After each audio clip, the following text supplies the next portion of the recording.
Welcome to the Arrington Gavin Show. Real talk, big opinions, and fearless conversations. From the front lines of politics to the latest in pop culture. From breaking sports headlines to the stories that move the world. Nothing's off limits, and nobody's holding back. Arrington Gavin is here to break it down, build it up, and keep it all the way real. So turn it up, lean in, and let's get into it. This is the Arrington Gavin Show. Hey, what's going on, family? Welcome to the Arrington Gavin Show, your go-to spot for sharp insights, bold opinions, and unfiltered takes on the biggest stories of the day, whether it's politics, sports, pop culture, or the latest buzz. Look, we're diving deep and keeping it real. So do me a favor, kick back, stay informed, and get ready to join the conversation. On today's conversation, we're going to continue on a story of what we finished on the last show. We were talking, towards the end, we were talking about that the Buffalo Bills will not be honoring former Bills great O.J. Simpson in their new stadium, because they have like a feature in the stadium where they showcase some of the past, some of their previous great players that were Buffalo Bills, and they're not going to honor O.J. Simpson, obviously due to a lot of controversy. But I guess I left off on the last show. Should they showcase him due to what he, the impact he had on the team as a player?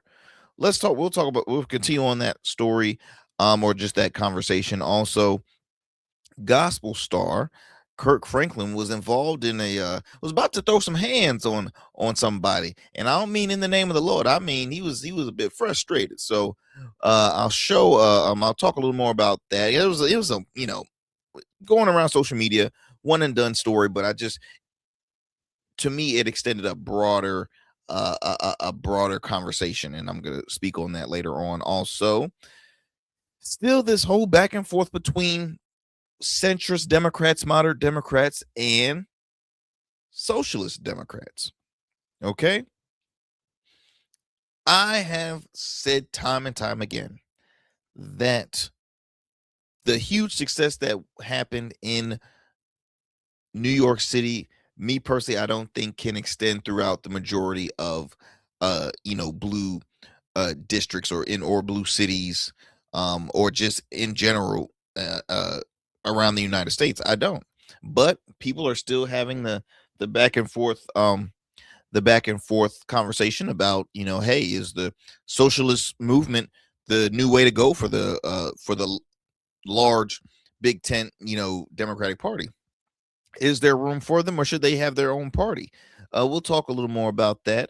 And of course, I gotta criticize the right, as they tend to, make it easy on me to do so. There was a recent bipartisan bill that was just passed that folks on the right is continue to criticize.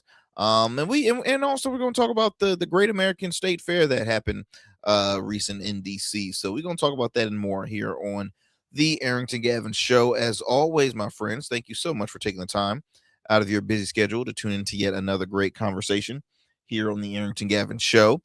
We drop new episodes Monday through Fridays at 7 p.m. Eastern Standard Time on YouTube. Our YouTube channel is, it's the name, The Arrington Gavin Show. So if you have not subscribed to the channel, what are you waiting for? Please subscribe.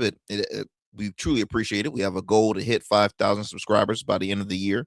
And so if you enjoy the content, if you enjoy the conversations, if you enjoy the guests that we bring on, and the topics that we go over, look, all you have to do is just subscribe to the channel. You'll get a notification on your phone of when a new episode drops, or when any form of content drops on this channel. You will get a notification about that. So if it was me, right, and I'm a fan and I'm enjoying what I'm liking, I would subscribe. So please subscribe to the YouTube channel. You can also listen to new episodes weeknights at 7 p.m. on wherever you get your podcasts, whether that's Spotify, Apple, iHeart, just to name a few. You can also go on the TuneIn app, and we're available on all podcast platform. Wherever you listen to your podcast, you can get the Arrington Gavin Show. You can also listen to us on the radio airwaves. Shout out to our affiliates First up in New Orleans, WBOK, 12:30 a.m. What New Orleans is talking about. You can tune in weeknights to the Arrington Gavin Show at 7 p.m. Central Time. Again, that's on WBOK, 12:30 a.m. What New Orleans is talking about. And then we're going to head over to Las Vegas. That's right, to Las Vegas. KSHP, 1400 a.m. and 107.1 FM, Las Vegas. You can tune into the show. You can tune into the show Fridays at 8 p.m. Pacific. Again, that's on KSHP, 1400 a.m. and 107.1 FM, Las Vegas. So I want to thank our friends. And then lastly, too, can't forget Goatverse TV. That's right, Goatverse TV. You can check out past episodes of the Arrington Gavin Show on the app, the Goatverse TV app. App Store, Google Play Store, Roku, and Amazon Fire. Again, Goatverse TV. So we're everywhere. We're a little bit everywhere. Okay, we're streaming everywhere. We can be heard in your cars, your vehicles. We are everywhere. That's right, my friends. We are everywhere. What else we got going on? I've already mentioned about subscribing to the channel. I hope you subscribe. Thank you. And yeah. First and foremost, how's everybody's evening? I hope y'all had a wonderful day today. My day was pretty dandy. Okay. I went to the gym. I worked out. It's been a long time since I've done so. Man, and I'm an open book with you guys. I'm struggling to continue to stay in shape. It was a lot different when I was in college, which was a long time ago. Okay.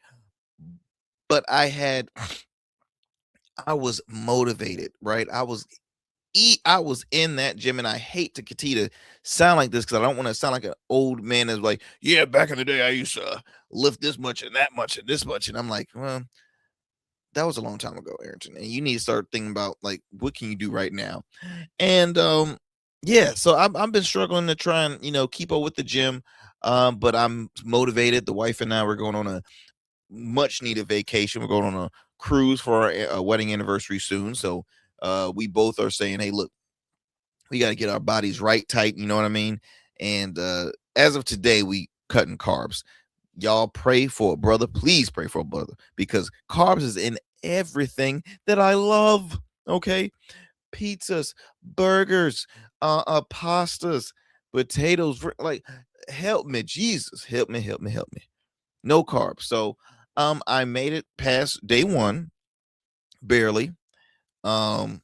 Trying to think of how I'm going to survive the next go round. We have some months until we go on our cruise because I already told her I'm going to eat like there's no tomorrow. I'm going to drink like there's no tomorrow. I'm going to have a good ass time, okay, on this trip because my wife and I, we're so busy with our line of work. We rarely have time to vacation. We'll do like, weekend trips from a time, time or two. But sometimes those like weekend getaways, those are kind of tiring. They're not really relaxing. It's just like, oh, it's a good adventure. But adventures are not always relaxing to me.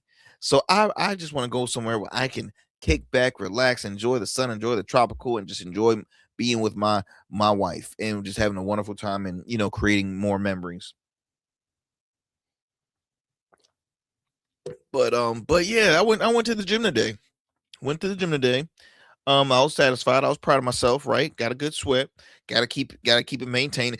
It's funny because so two of my bros, um, one of them is a works in law enforcement. He also does Brazilian jiu-jitsu. He competes in Brazilian jiu-jitsu. And he has been in shape, I would say, since we graduated high school. When he went to college, he ran track in college. After college, he joined law enforcement. All right. And then it was from there, it was just keeping your body in shape. So he's been great. He's the most in shape person out of the three of us. Second is another one of my bros who was a successful track runner, really could have competed in college, but hey, it's a obstacle to become a collegiate athlete. It's a lot, and I mean, hey, it's not for everybody. But I'm saying this not just because it's my friend, because what I witnessed, he could easily compete in track and field in college. That being said, he was always been, a slender guy in shape and whatnot. So, and then a while back we had a baby shower. One of the three was having a baby shower, him and his wife, and that morning one of them decided, hey, look, let's all go out for a run at a track at a local high school. All right, bet. Has it the weather's great. I need to the exercise. I need to get out there and run. So we get out there. They want to do sprints. And I'm like, first and foremost, I have not done a sprint since the freaking, I don't know, since the last time the New York Giants won the Super Bowl. Like, I have not done sprints in so long. And I said, okay. So I'm stretching, thinking I'm thinking I'm stretching for, a good minute, gotta warm up. Okay, bet. When I tell you, I think sprint, we were doing like multiple sets of like 100 sprints. And I think I'm gonna just say set number 2, 3. That hamstring said, brother, is you crazy? He looked at that. You ever had your hamstring talk to you? Well, mine did, and he cussed me out. And I was like, oh, let me see how I can do this. So I continued, but I did not go at a high, because I couldn't. I was in so much pain. I was grateful I did not tear it, but I definitely pulled it. I pulled it for like big time. And later on that day, my wife got the massage gun and went on that spot. I was in so much pain. My hamstring was screaming. And I'm not gonna lie, that moment, it ate me up. I'm like, wow, Arrington, wow, you have really done it this time. So I'm determined to not ever have that moment, because I've never pulled a hamstring ever. I've had maybe cramps in both calves once when I was in middle school or high school, and that was the last. And I never had anything since. I haven't had a Charlie horse since high school. But when I pulled that hamstring, boy, I thought I got shot in the back of my leg. I really did. So, that all being said, when you start exercising, you have to maintain it. You have to maintain. Don't get me wrong. You do have to give your body some rest, but you can't overdo that rest. You can't overdo that rest. And so for me, I'm like, nope, never again. So, it felt good. It felt good. And I'm more of like an elliptical guy. I don't like running. I know running is good for you, but I prefer to go on like the bike or elliptical. Those are my two cardios of choice. But I really don't want to do running. Anyways, enough about me trying to stay in shape, but I feel, I always look good in a suit. I'm gonna tell you that right now. I'm always gonna look good in a suit. I'll be damned if you start seeing the stomach extend out like a big old watermelon gut. I don't want to have no watermelon gut. I'm definitely in the dad bod a category. I don't know. I have to ask my wife. I think I'm in the dad bod category, but I really gotta improve I gotta chisel down the front yard, if you know what I mean. Okay, so that's enough about me. What else is going on? Okay, staying in shape, that's one. Yeah, that's all I got for this is exciting. So, I'm not a yard guy. I'm not a yard person. And and I was fortunate to find a awesome dude that is very reasonable to work on our lawn, maybe like every couple weeks, something like that. And he is a wizard when it comes to like lawn care. Like, he knows from the back of his head. He worked for amazing, like, top of the line companies throughout the years. And so I was fortunate that he's working on ours, because I'm gonna tell you how bad I am. I don't have a lot of grass to cut. Sometimes I don't have a green thumb. I'll just say it like that. I'm thinking I'm doing a good job, but then all of a sudden I see some grass kind of fading away, and I'm like, I know it's hot, but we don't live in no Arizona or California or Nevada. Like, why is my grass disappearing? And so it wasn't looking good at all. And I had to find somebody quick because your grass is a statement. It's a presentation. People see the outside before they step foot in the inside. Now the inside is superb, thanks to my lovely wife, who she's a stickler for a clean house. Okay, and we're renovating some stuff in the house as well. But for me, it's like the outside. The outside is everything. Gotta make sure the exterior looks great. So I've always been a stickler for that. So I was happy that he, did his thing, got the work done. We got a great looking yard. Hopefully the grass starts filling up a little more and we can have a much, much better presentation, if you know what I mean. Okay, my friends, enough about me. Let's go ahead and take a quick commercial break. When we come back, we'll have some more here on the Arrington Gavin Show. Do not go anywhere and don't change that dial. You're listening to the Arrington Gavin Show. Every man has a story to tell. Your ambitions, your achievements, your legacy. Your suit should reflect that story, crafted precisely, designed for impact, and tailored exclusively for you. We work with only the finest fabrics, luxurious wools, silk, linen, and blends from world-renowned mills in Italy, the UK, and India. These fabrics are the foundation of custom suits that exude elegance and stand the test of time. But a suit isn't just about fabric, it's about fit, and it's about confidence, and it all starts with you. When you work with me, you'll receive a personalized consultation, whether in person or over Zoom. Together, we'll explore your vision and discuss your needs, and we're gonna bring your ideas to life. My journey as a designer includes apprenticing under New York-based designer Clavon Leonard, showcasing collections at New York Fashion Week, Algeria Fashion Week, and the prestigious Baltimore Met Gala. That experience is what we bring to every suit we create, from weddings to corporate events and everything in between. We specialize in crafting one-of-a-kind suits for life's most significant moments. Dapper Luke has been recognized as one of Baltimore's best menswear in 2023, and I was honored to be one of the 10 designers selected for the prestigious Baltimore Met Gala. With over 900 satisfied clients, we proudly serve Virginia Beach and Baltimore, bringing world-class designs to these incredible communities. We don't just make suits, we craft confidence. Your suit will fit your body, your style, and it will tell your story. Book your free online personal consultation today. Visit www.dapperluke.com. What's up, y'all? Welcome to And we still in traffic. I don't look familiar, do I?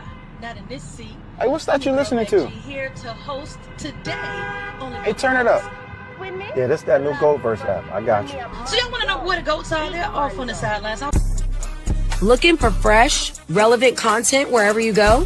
What was the name of that he said? Introducing GoatVerse TV, GoatVerse, that's what it's called. the free streaming app that brings you the best podcasts, current events, and thought-provoking opinions all in one place. Download it now from the Apple Store or Play Store. In Goats, we trust. 6'10", number one pick, 16 seasons, college player of the year, all-rookie standout. Joe Smith built a career on grit, consistency, and showing up. Greatness isn't just about the game. It's about how you show up every day. Rugged Evolution now offers body care products for every man, because not every man wears a beard, but every man deserves care. Greatness doesn't fade. It evolves. Rugged Evolution Beard Care.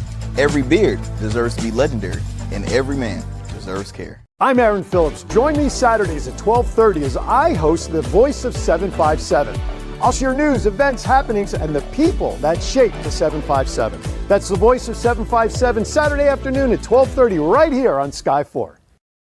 All right, my friends, welcome back to the show. Welcome back. So let's I want to continue on the conversation that I had on the last go round about the OJ Simpson is it really it's not really controversy, but it's a question that I want to I want your take on. So the new stadium, the new Buffalo Bills stadium, is not honoring one of their former Bills great. In my opinion, they haven't had a running back at his status in a long time. I mean, Marshawn Lynch played for Buffalo, but didn't have didn't have like the top tier career like OJ did. I know Fred. What was his name? I'm blanking. It wasn't Fred Taylor. It was I'm blanking on the name to save my life, but he was a OJ. He was one of the Bills' great. 9 seasons with them. He did 11 years in total in the NFL, but 9 seasons with them. Five-time, um, five-time Pro Bowler, five-time. Let me actually, because I don't wanna get these wrong here. Let me give you his stats first before I start reading this article about him. Give me 1 second. There we go. So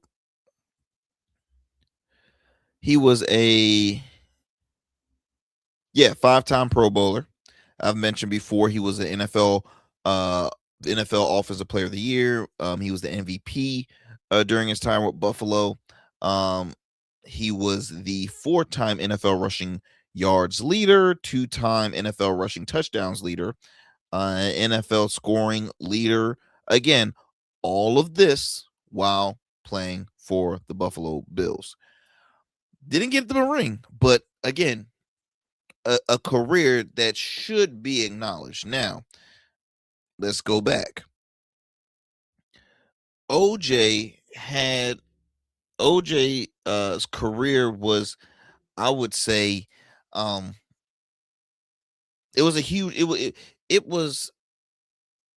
has been ignored due to controversy of the publicized court case involving his ex-wife, um, Nicole Brown, and her friend,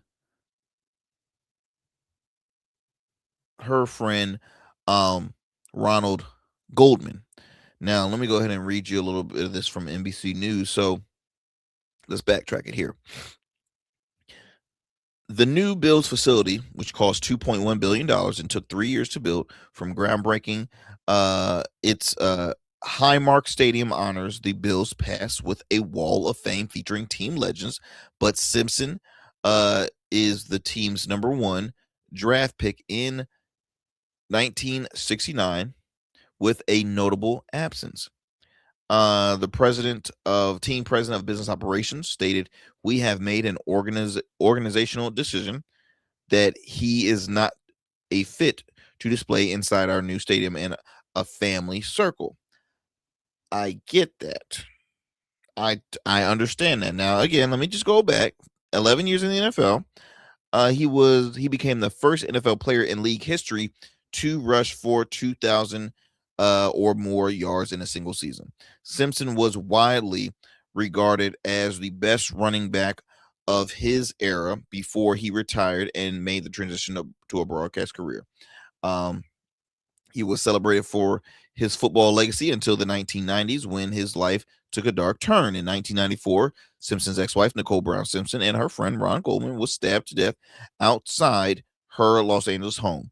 When police arrived to speak with Simpson after having discovered the bodies, he did not answer the door, and officers noticed a trail of blood leading from his car to his home. Los Angeles County prosecutors filed murder charges and moved to arrest Simpson, but he fled, setting off the famous car chase in which he rode in the back of a white Ford Bronco as news helicopters tracked it across Southern California highways. Now, Simpson was acquitted. He was acquitted. Now, here's some key points. He was acquitted in 1995 criminal trial, acquitted of all charges, which became known as the trial of the century. The case riveted the nation for months. Some defended Simpson, pointing to evidence his attorneys presented that suggested racism in the Los Angeles Police Department influenced the case, because you had Furman, who it was audio of him saying some very offensive stuff. He's passed on, but he had said some very racist things. Okay. Others believe his wealth helped him get away with murder. Though he was never convicted of murder, Simpson was later found liable for the death in a wrongful death suit brought by Goldman's father. Now, this is when it gets tricky here. Which courts do you believe? Do you believe the civil suit, or do you believe the criminal case that was brought against law enforcement on charges brought against on OJ? Like, it's so difficult. It's so difficult. I mean, you could easily say, again, he had the dream team. He had Johnny Cochran. He had a Kardashian. I'm forgetting his first name. I think it was a Rob Kardashian. He had 2 or 3 other very known attorneys in their own right, all united as one dream team.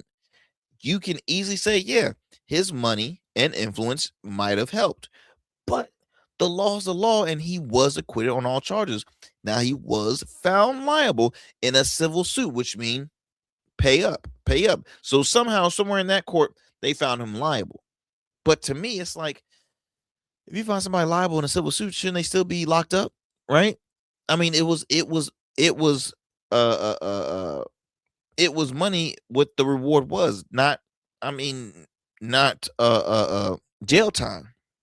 Now, the family of some of Goldman's family, as well as, I believe, Nicole Brunson, they've continued to say, hey, look, the man got away with murder, and he's, living free, and we're hurting X, Y, and Z, and they continue to be, to share their story of their loved ones. And it's a tragedy. I mean, at the end, then 2 lives were lost. At the end of the day, 2 lives were lost. OJ Simpson had 2 kids, I believe, with Nicole Brown Simpson. They lost their mothers. It was a extremely just sad story. A story that not everybody that is saying, okay, if OJ is innocent, then who did it? Right? Dave Chappelle's made the joke on one of his specials that his very first special, I believe, on Netflix. He was like, that, I think he did that, but he made the joke. I don't know if that was his true opinion on it. It is an interesting case. I say all this, my friends, because I don't want to spend too much time on this. And just to kind of fast forward, he was found liable, brought against Goldman's father. His reputation never recovered. Simpson's reputation never recovered. In 2008, he was convicted of an armed robbery in Las Vegas after he was targeted a sports memorabilia dealer. An incident he maintained was an attempt to reclaim items stolen from him. He was sentenced to 9 to 33 years in prison and served the minimum before he was released on parole. Now, here's my thing. You get away with murder, right? You're found acquitted in a murder case. I'm not trying to even get a parking ticket. I don't want to get in no trouble with the law. But you or he, because OJ has passed on, he thought it was okay. He thought it was okay to break the law in 2018. Armed robbery. Come on, man. You're a freaking you are a most recognizable individual. Everybody gonna see you. Everybody gonna recognize you. And it was a stupid thing to do. And a lot of folks are saying, well, this was the big break that folks needed, because, again, armed robbery, 9 to 33 years, it was a bit harsh. It was a bit extreme, really. But hey, he 9 years. They said, okay, he made parole after 9 years, and he was living with his family, doing, just chilling, having a good time. They showed him in Nevada, having a good time, yada, yada, yada. He passed away at the age of 76 of cancer. He passed away from cancer. But I say all this, my friends, to ask you, is it wrong that the Buffalo Bills are not recognizing him as a former Bills player? Or are they doing the right thing? Because overall, it's like it doesn't go with the theme of bringing the families together and this and the other. But I'm like, okay, you're bringing in outside issues, but he's still, if you look at his track record as a Buffalo Bills, I mean, he was one of the greats. Again, he was one of the greats during his time with Buffalo. Do you think it's a bit unfair that he's not being recognized in the new stadium? Give me your comments below, because I'm very curious, because I think this is a interesting conversation. This is an interesting debate here. Let me know what you think. Should O.J. Simpson be acknowledged and showcased in the new Buffalo Bills stadium, or no? Let me know what you think, my friends. And we'll talk more about that on social media, on our digital page at the Arrington Gavin Show on Instagram. Or you can email me your opinion on that by visiting our website. Let me put the QR code on the screen here. Visit our website at theagshow.com. Okay, www.theagshow.com. You can see the QR code I provide up here on the screen right there. So, all right, next story. Okay, so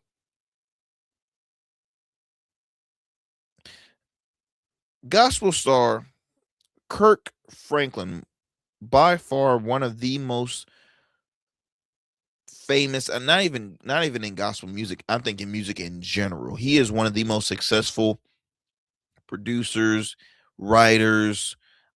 He's an icon in the music industry, especially gospel. Now, Kirk Franklin has always been a man who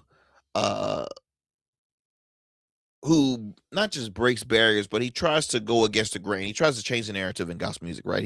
He's a man who's collabed with secular artists. He's been a individual who changed the sound of gospel. He's been an individual who's changed the look, how a gospel artist should dress, how they present themselves in X, Y, and Z. And he's a rock star. My wife and I, we were at the reunion tour. It was the second one that they had, and it was so good, man. It was so good, and it just blew my mind. First of all, I'm gonna tell you, I felt it was a little awkward because at this concert, it was at a stadium, and they sold alcohol, like like they sold alcohol at a gospel concert. And I felt kind of weird that I'm like I'm having I'm having some bourbon and listening to gospel music at the same time. Like, I don't know, I felt kind of weird. I felt kind of awkward. I'm not gonna lie. I was enjoying a good spirit and also, feeling the spirit of this music as well. But it was a concert. It was a concert, but I wasn't like there to get drunk. I was there to have a good time, and I just had like one, and it was good. They made it good. They made it right. Anyway, let me fast forward. Let me see if I can show you a visual of this clip here. Not going to be able to show any sound, but for those who are watching, I'm gonna show the video here. So there's Kirk Franklin there. He was recently at a concert. He was at a Philadelphia concert that got canceled, I believe, and this gentleman started heckling him. So if you notice, you see, by the way, Kirk Franklin's been eating weights for the past like 5-6 years. He's been eating them every way. So there's a heckler right there in the red shirt and white hat, and he's talking to him, and Kurt is trying to basically like, look, I'm trying to calm down. Come on, let's don't not worry about this, yada yada yada. So words were mentioned to the point where Kurt had to get held back by security and a police officer. Look at that. I mean, like, it's like, I mean, wow. And look, we know Kurt doesn't shy away from a fight now. Y'all remember that viral audio where he had some issues with his son. I think his oldest child, and the son recorded Kirk Franklin's response, and Kirk Franklin like, let me tell you something, don't you ever, and he, explicit, and I'm like, he sounded like the Kurt that we know. Okay, now let me go ahead and read this article here. So he was leaving a rain canceled Wawa Welcome American Festival when an exchange with a man shouting for him to repent escalated. Okay, the man came up and told Kurt to repent after uh, uh, after the inclement weather led to the cancellation of his show during the Wawa Welcome American Festival, which there was a moment where it showed Kurt Franklin standing up on his car, just like saying, I'm so sorry, thank you. And that's why he wanted to do a fan interaction. Let me get some pictures with people. I feel bad that we got to cancel full show, but I know y'all came out here to hear some great music. I appreciate you, but we had to cancel due to the weather. But I'm still going to interact and get fans their money's worth, right? Because he is known for doing that. I've been to two Kurt Franklin concert. The very first one, Kurt got this big ladder and went up on like it was an arena, and like on the second floor, they had a little like balcony, and he said, let me get this ladder and I'm gonna come up there, and I'm gonna see y'all at the end of the show. And he sure did. And then this last one, I mean, I felt like the show continued on for like ever. It did not stop, and I'm like, oh my gosh, this show's is long. But he found himself in the center of a chaotic confrontation with the heckler in Philadelphia. Kurt, who's 56 years old, man looks phenomenal for 56. I'm trying to get some, get a body like him at 56. He was leaving the arena. Someone in the crowd approached the singer, declaring he and his wife were going to hell. That right there, oh yeah, now that's fighting words. So Kurt was in the right to respond. He was in the right to respond because, look, whichever genre you're in, especially if you are a minister, you're still human. Okay, you are still human. So you can talk about me all you want to, but when you talk about my wife, I can tell you that right now. Say something about my wife, there will be hands thrown. I'll just be very, very blunt with you. That's not gonna happen in my watch. And according to the footage circulating, someone dressed well, I already described his attire. He was imploring Franklin to repent. He said, you need to repent. The man can be heard saying, as Franklin politely attempts to usher him along by responding, look, well, I love you. I love you. The man then becomes more enraged, smacking, well, I want to say smacking, they're overdoing it in this article, but smacking Franklin's outstretched hand away while continuing to demand that he stop gaslighting and repent. What is he gaslighting? What does he repent? Who knows? He also said something to suggest that he takes issue with the Grammy winners' demonition, as he says, I can't shake the hand of a man who believes a different doctrine than me, a different doctrine than me. You and your wife are going to hell if you don't repent. Okay. Now, let's see. It says here, at that point, Franklin, who is married to Timmy Collins, appears to, yeah, okay. So he responds after that, and then the man ended up leaving. I really think that I'm not gonna read the whole article, but I'll be honest.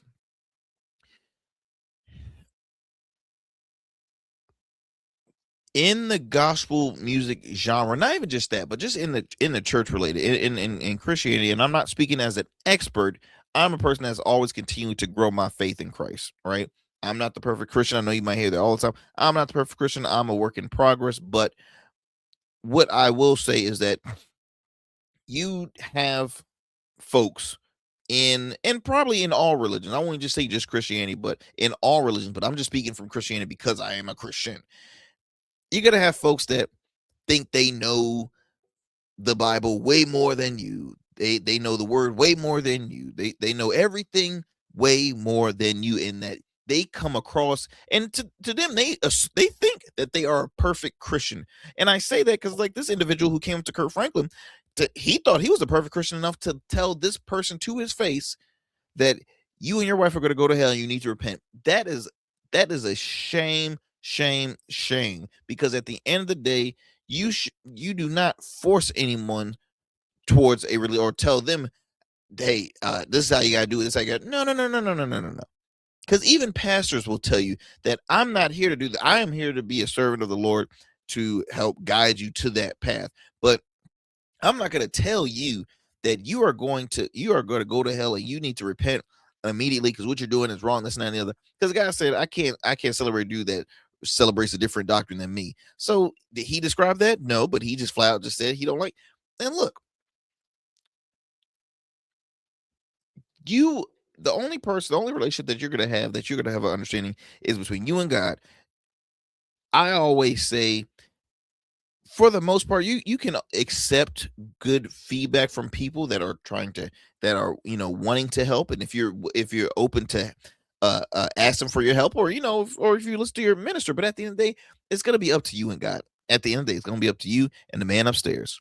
So was Kurt Franklin right on responding like that? I say yes. I say don't. As a public figure, yes, you always have to watch your image, especially you being in the gospel genre, because it's always seen as, oh, you gotta be so uppity and you gotta be so perfect. No. You're human, and you can talk about Kurt, but Kurt responded when he said you and your wife, and I just want to say cheers to you, Kurt, the icon, the legend, for protecting your queen. For one, she wasn't there, but two, I feel like the church has to do better, because there are folks like that in the church and there's been pastors, there have been viral moments where people, pastors think they can say whatever they want and that they're right for disrespecting individuals, because that's all it is. It's disrespecting, and sometimes they can cross the words of what what the meaning is what the Bible is truly trying to shares. A lot of people can twist words and twist everything, and it's a shame, but that does exist in our world. But I just want to kind of shout out Kurt Franklin again, because he said, man, don't get fooled, man. Don't make me have to lay these hands. Don't make me have to lay these hands on you in the mighty name. That's what he wanted to say. Don't make me have to lay these hands on you, brother. But yeah, I'm glad it didn't escalate worse than that. So I was happy about that. All righty, fam. So what do we have next here? I'm looking at my time. Which one do I want to talk about? Ooh, decisions. Let's talk about, I want to continue on this conversation about socialism and the whole, okay, I guess the current state of the Democratic Party. My mouth is so dry, excuse me.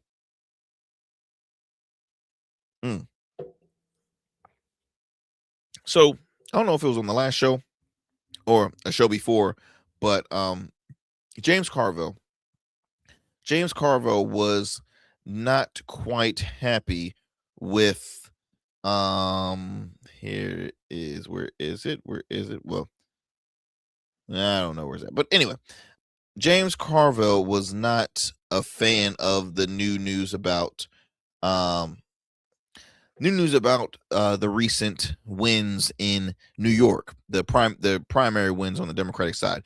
They were all three of them were backed by Zohran Mamdani, New York City mayor. One of them has been more controversial to the point where James Carville, longtime Democratic strategist, acknowledged that she's not a Democrat. She's not a Democrat.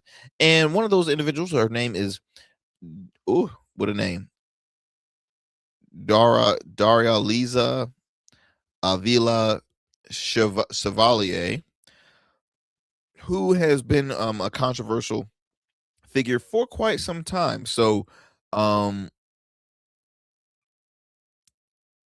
to the point where, again, Carville's not happy with her being the nominee, and he says flat out that she's not a Democrat. So we're having this back and forth debate between moderate Democrats, centrist Democrats, and really progressives and socialist Democrats. I put socialist Democrats and progressives somewhat in the same boat. But that's like, they are not happy about that transition. Now, AOC, Alexandria Ocasio-Cortez, had basically said to her colleagues, y'all need to get with it, because at the end of the day, if they are winning these primaries, don't be mad. The voters voted them in. So you not being accepting of what the voters is voting on, you need to get with it, and don't judge them before you even get to know them. And I mean, I can't disagree with that. Now, when I look back on, just because I was on the fence of new voices, new faces. If the people voted them in, then that's what the people want. I feel like those established candidates obviously need to get with the program, because if it's winning elections, then hey, look, you need to be on board with it and not stop whining about it. Now, and I was mainly talking about James Carville. Now, when I look back at some of the views of, for example, Miss Chevalier, let me read you. Okay, so her stance on the Israel and Palestine. So she's a vocal supporter of Palestinian rights, and has called for an ending of U.S. military aid to Israel. Okay, she participated in pro-Palestinian demonstrations. She let's see. She has said she did not celebrate Hamas attack, and has repeatedly stated she condemns the killing of civilians, while arguing Israel's military response has caused massive civilian casualties. She is all for abolishing ICE. She supports abolishing ICE. She advocates replacing the current immigration enforcement system with a more humanitarian approach and expanding pathway to citizenship. Which I'm not too far against it. I'm abolishing the ICE, but I do agree as far as having more of a providing some expanding pathway to citizenship, especially for those that look. You got immigrants that has been paying their fair share in taxes, doing work, helping establish structures, and doing just minding their business.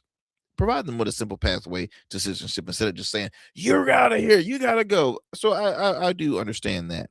Now here's what I don't agree with. Okay, she's for defunding the police, abolishing prisons. You lost me with there. Abolishing prisons. So maybe it might be a dumb question to ask, but what do you do when someone breaks the law? Where do they go? What do you assume that they need to that what's going to be the consequence for someone breaking the law when they get arrested? Where are they going to be? Abolishing prisons is a bit extreme in my opinion. Never agree with the whole defunding the police issue.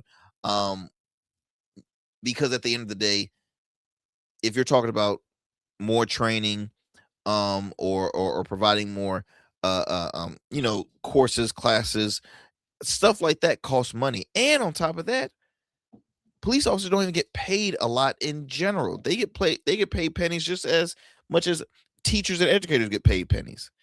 Some of the folks that work in law enforcement, first responders, they deserve more freaking money. I'm gonna just say that right now. Let's see. She's in favor of ending deportations, eliminating traditional border enforcement. These positions have drawn criticism from opponents with views of advocate. Okay, I see that. Okay, check this out. So, Eve, she's been known to heavily criticize Democratic leaders. Okay, President Joe Biden. Personal attacks on the former vice president. She had said about Joe Biden, she referred to Biden as a war criminal, largely over his administration's support for Israel during the war on Gaza. She described United States as a effing disgrace in post criticizing U.S. foreign policy. Wow. Okay. She also highly critical of Biden from the left, arguing the Democratic leaders were failing on issues such as immigration, policing, foreign policy. Okay. Her views on Kamala Harris, she posted that simply said F Kamala Harris. Okay. She said it, the explicit, and not the letter. She said the word.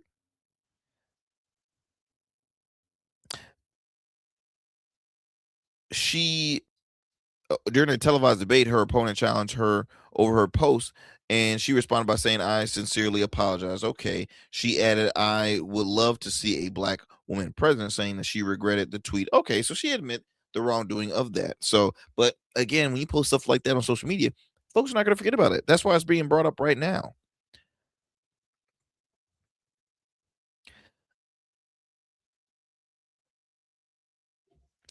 She is affiliated with the Democratic Socialists of America and supports policies including universal health care, Medicare for all, which hey, I could agree on that. Expanding tenant protection and rent control. I I'm for it to an extent.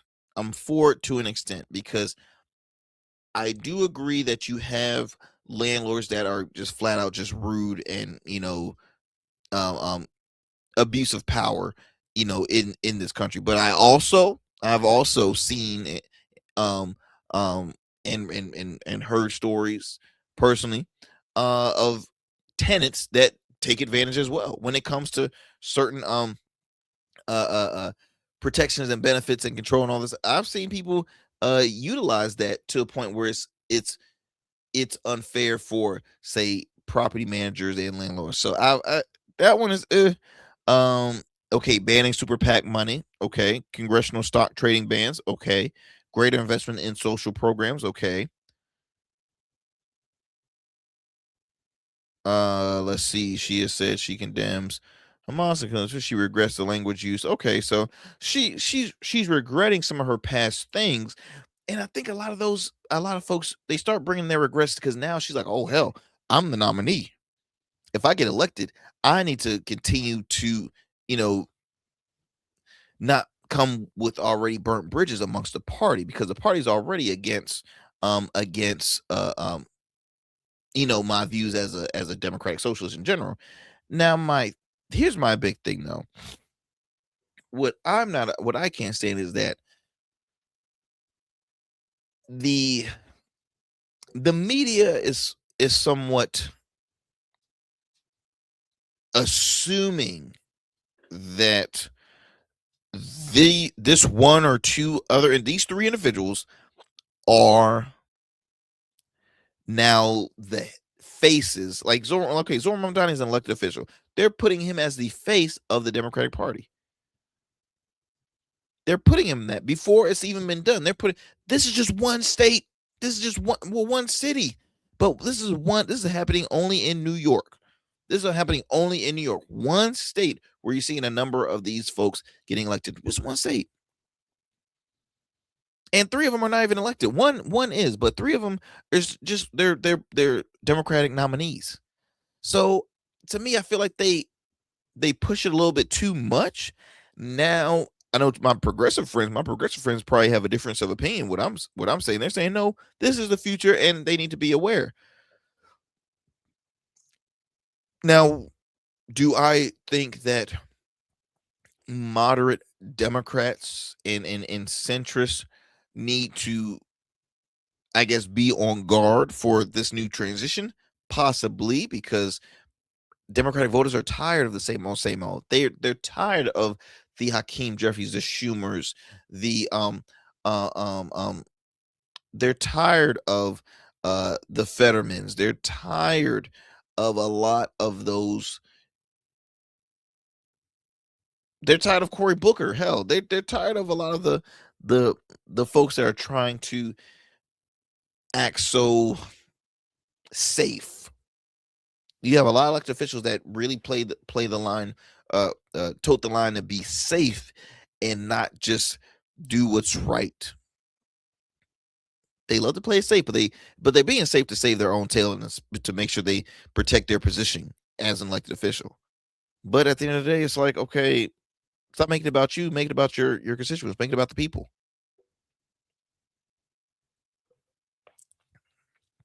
I mean, I'm just being frank here.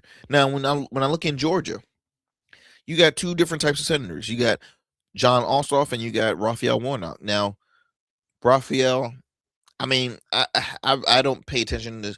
I won't say he's progressive. Um, I will probably put him as moderate. John Ossoff, he's not too far from the progressive. I guess what I'm trying to say is I see a lot of younger Democrats leaning more progressive than moderates. I feel like old school Dems are moderates, centrists. I feel like younger Democrats are more more progressive. Like like when David Hogg or Hogue was out there, I feel like he was very progressive. I feel like there's a lot of young gentlemen out of out of Tennessee, state rep Justin, is it Pearson? I think Justin Pearson, who's running for Congress. I was put him as progressive. So the overall question is, should the Democratic Party embrace socialism as the face? What do y'all think? What are Democrat viewers, or for those who tune into this show that lean Democrat or lean progressive or there are just Democratic voters? Who do you want to see? Who do you want to see? Who do you think that the Democratic Party should stop being scared and embrace some change? Hey, I mean, just play it out, right? Should they test out or do a trial run with embracing socialism, or should they agree with James Carville's take and push them aside and force them to start their own party or their own movement? I mean, look at the Republican Party. MAGA said move aside, and now MAGA is the face of the Republican Party. They have they have elected a 2-term president, for crying out loud.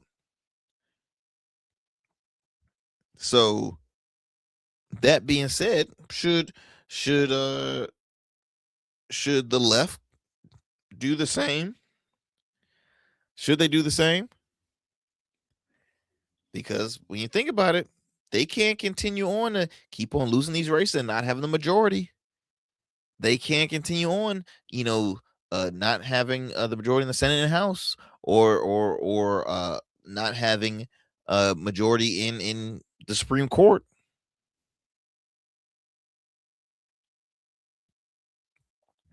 I think now is a time, my friends, that the left can't afford to be scared anymore. They've already took the biggest upset loss, embarrassing loss in the 2024 during the 2024 presidential race, or during the elections.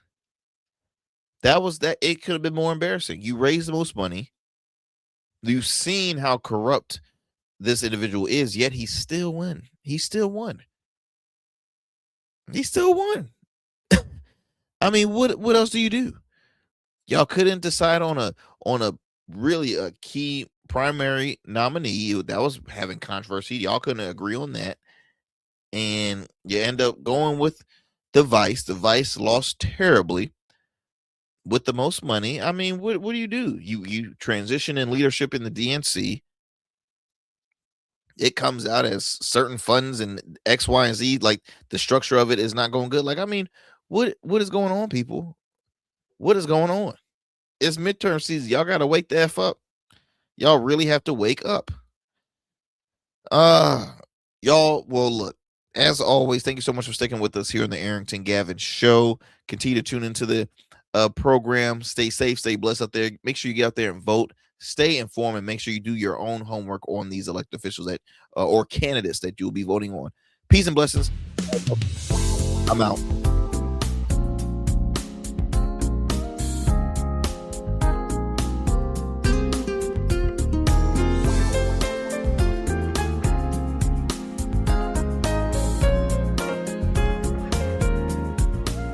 That's it for tonight on the Arrington Gavin Show. Thanks for tapping in and keeping the conversation alive. Don't forget, stay connected with us on all platforms. Follow at Arrington Gavin on Instagram, Blue Sky, and X, and subscribe to the official Substack for exclusive takes and deep dives you won't get anywhere else. We're here every weeknight, same time, same energy, same real talk. Until next time, stay bold, stay sharp, and stay true. That's what we do on the Arrington Gavin Show.